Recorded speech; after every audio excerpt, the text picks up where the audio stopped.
ನಮಸ್ತೆ, ಬನ್ನಿ ಇವತ್ತು ನಾವು ನಮ್ಮ ಮಂಗಳೂರು ಸ್ಪೆಷಲ್ ಆದಂತಹ ಬೇಳೆ ತೊವ್ವೆಯನ್ನು ಹೇಗೆ ಮಾಡೋದು ಅಂತ ನೋಡೋಣ. ಇದನ್ನ ನೀವು ತುಪ್ಪದ ಜೊತೆ ಅನ್ನಕ್ಕೆ ಹಾಕೊಂಡು ತಿಂದರೆ ತುಂಬ ರುಚಿಯಾಗಿರುತ್ತೆ. ಇದು ನೀವು ಮಕ್ಕಳಿಗೂ ಕೊಡ್ಬೋದು, ಇದು ತುಂಬ ಖಾರನೂ ಇರಲ್ಲ.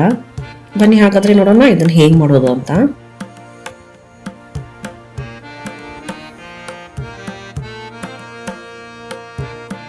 ಇದಕ್ಕಾಗಿ ನಾನಿಲ್ಲಿ ಒಂದು ಕುಕ್ಕರಲ್ಲಿ ಸುಮಾರು ಅರ್ಧ ಕಪ್ಪಷ್ಟು ತೊಗರಿಬೇಳೆ ಮತ್ತು 1/4 ಕಪ್ಪಷ್ಟು ಹೆಸರುಬೇಳೆಯನ್ನು ಹಾಕೊಂಡು ಇದನ್ನು 2-3 ಸರ್ತಿ ಸರಿಯಾಗಿ ತೊಳ್ಕೊಂಬಿಡಿ.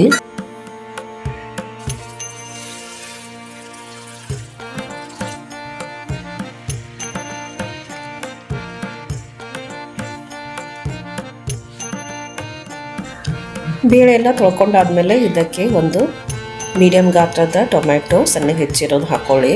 ಅದ್ರ ಜೊತೆಗೆ 1-2ರಿಂದ 3 ಹಸಿಮೆಣಸಿನ್ಕಾಯಿ ಹಾಗೂ ಶುಂಠಿ ಸಣ್ಣಗೆ ಹೆಚ್ಚಿರೋದು, ಆಮೇಲೆ ಸ್ವಲ್ಪ ಅರಿಶಿನ ಪುಡಿಯನ್ನು ಹಾಕ್ಕೊಂಡು ಇದ್ರ ಜೊತೆಗೆ 1 ಟೀ ಸ್ಪೂನಷ್ಟು ಎಣ್ಣೆನ ಹಾಕ್ಕೊಂಡು, ಆಮೇಲೆ ನಮಗಿಲ್ಲಿ ಬೇಳೆ ಬೇಯಿಸ್ಕೊಳ್ಳಿಕ್ಕೆ ಎಷ್ಟು ನೀರು ಬೇಕೋ ಅಷ್ಟು ನೀರನ್ನು ಹಾಕ್ಕೊಳ್ಳಿ. ನಾನಿಲ್ಲಿ ಸುಮಾರು 1 ಕಪ್ಪಷ್ಟು ನೀರನ್ನು ಹಾಕ್ಕೊಳ್ತಾ ಇದ್ದೀನಿ. ಆಮೇಲೆ ಕುಕ್ಕರ್ ಲಿಡ್ಡನ್ನು ಮುಚ್ಚಿಬಿಟ್ಟು ಇದು ಸುಮಾರು ಇದನ್ನು 2ರಿಂದ 3 ವಿಷಲನ್ನು ಕೂಗಿಸ್ಕೊಳ್ಳಿ. ಬೇಳೆ ತುಂಬ ಮೆತ್ತಗಾಗಬೇಕು, ಆ ರೀತಿ ಬೇಯಿಸ್ಕೊಳ್ಳಿ. ನೋಡಿ, ನಮ್ದೀಗ ಬೇಳೆ ಬೇಯ್ದಾಗಿದೆ ಹಾಗೂ ಕುಕ್ಕರು ಆಗಿದೆ. ಈ ಬನ್ನೀಗ ಬೇಳೆಯನ್ನ ಸ್ಮ್ಯಾಶ್ ಮಾಡ್ಕೊಳ್ಳೋಣ.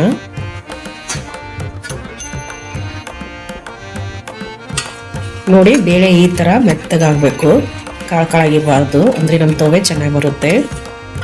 ಬನ್ನಿ ಇದಕ್ಕೀಗ ಒಗ್ಗರಣೆ ಮಾಡ್ಕೊಳ್ಳೋಣ. ಅದಕ್ಕಾಗಿ ಕಾದಿರೋ ಬಾಣಲೆಗೆ ಸ್ವಲ್ಪ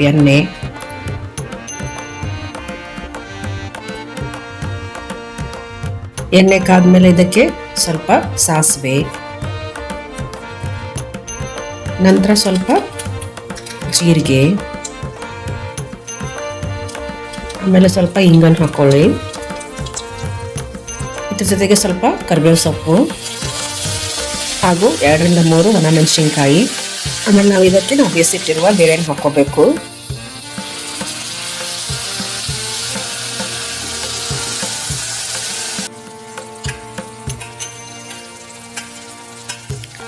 ನಂತರ ಇದಕ್ಕೆ ಸ್ವಲ್ಪ ನೀರನ್ನು ಹಾಕಿಬಿಟ್ಟು ಸರಿಯಾಗಿ ಕಲಿಸ್ಕೊಂಡ್ಬಿಡಿ.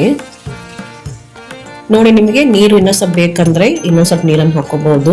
ತೊವೆ ತುಂಬಾ ತೆಳುವಾಗಿರಲ್ಲ, ಸ್ವಲ್ಪ ದಾಲ್ ತರ ಗಟ್ಟಿಯಾಗಿರುತ್ತೆ.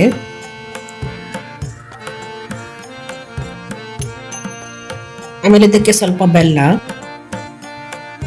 ಆಮೇಲೆ ರುಚಿಗೆ ತಕ್ಕಷ್ಟು ಉಪ್ಪನ್ನು ಹಾಕೊಳ್ಳಿ. ಮೇಲೆ ಸ್ವಲ್ಪ ಕೊತ್ತಂಬರಿ ಸೊಪ್ಪನ್ನು ಹಾಕಿ ಇದನ್ನು ಕಲಿಸ್ಬಿಟ್ಟು ಒಂದು ಕುದಿ ಬರೋವರೆಗೂ ಇದನ್ನ ಸರಿಯಾಗಿ ಬೇಯಿಸ್ಕೊಂಡ್ಬಿಡಿ.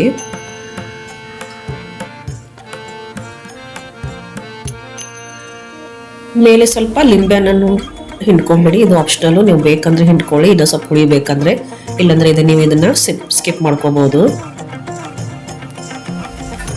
ನೋಡಿ, ತಯಾರಾಯ್ತು ನಮ್ದೀಗ ಬೇಳೆ ತೊವ್ವೆ, ಅಂದ್ರೆ ನಮ್ದು ಮಂಗಳೂರು ಸ್ಪೆಷಲ್ ಆದಂತಹ ಬೇಳೆ ತೊವ್ವೆ.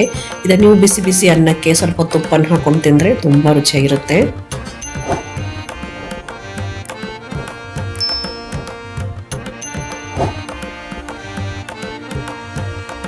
ಈ ರೆಸಿಪಿಯನ್ನು ಖಂಡಿತವಾಗಿಯೂ ಟ್ರೈ ಮಾಡಿ ಹಾಗೂ ನನ್ನ ಚಾನಲ್ ಅನ್ನು ಸಬ್ಸ್ಕ್ರೈಬ್ ಮಾಡೋದನ್ನು ಮರಿಬೇಡಿ.